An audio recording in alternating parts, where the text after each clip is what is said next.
Thank you, Joshua. You will stay with us as we move on to our next news.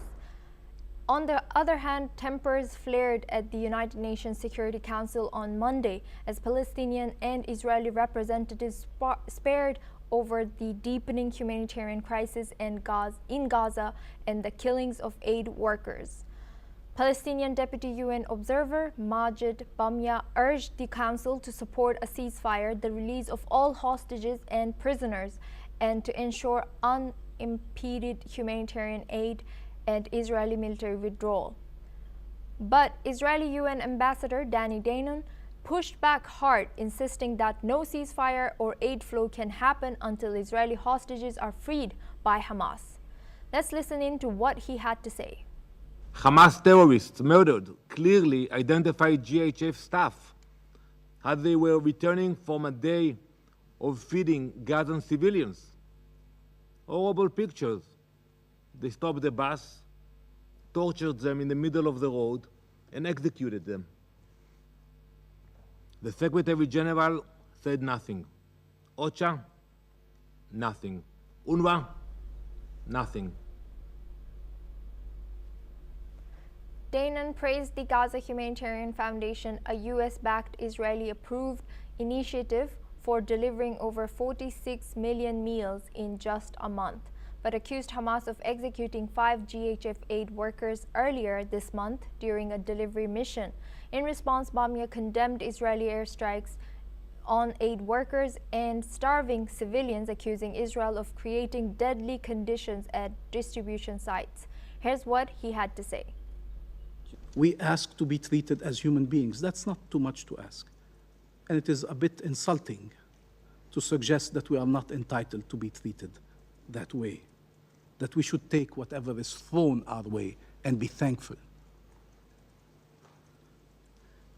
Speaking about attacks on aid workers, you want to go there? Attacks on aid workers, humanitarian personnel, UN staff? Attacks on aid workers? You spoke Colleagues, you spoke colleagues. of Hamas and When both delegates began talking over each other, Security Council President Caroline Rodriguez Burkett intervened, reminding them to maintain decorum. Now we are joined by Joshua Barnes for this discussion. Joshua, what more can you tell us about this situation and how fragile is the situation between UN as well as Israel and Palestine?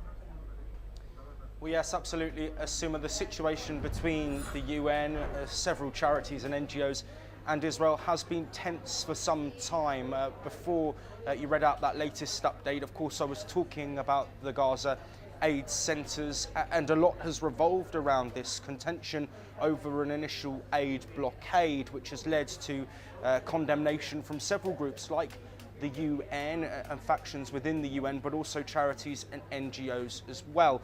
They say that the aid blockade, starvation, humanitarian situation, which they accuse Israel of causing, has led to famine and widespread difficulty in Gaza. A resumption of aid has taken place, but there is still contention around that. And these aid centres, which are part of the GHF, the Gaza Humanitarian Foundation, which is a US-backed group, of course the US key allies of Israel, they have been accused of weaponising aid. These stations accused of being put in confrontation zones, and we have seen conflict and deaths reported around these aid sites. So there is a clear message from certain charities and groups around the situation in Gaza, focusing on aid and focusing on what they call a humanitarian crisis. Israel, in response, refute a lot of the claims that have been coming out. So the situation, though, is still a murky one, a difficult one.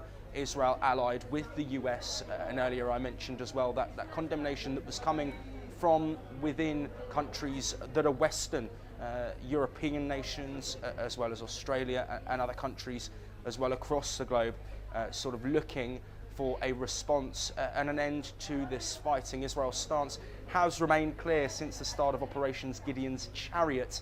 and that has been that until all hostages are released, until Hamas have been disarmed, disbanded, and not in a position to carry out an attack like the horrific scenes of October the 7th, then they will continue their offensive. Work towards a ceasefire is continuing though. Thank you, Joshua Barnes. Now you will stay with us as we move on to our next news. Turkish police have arrested more than 120 City Hall members in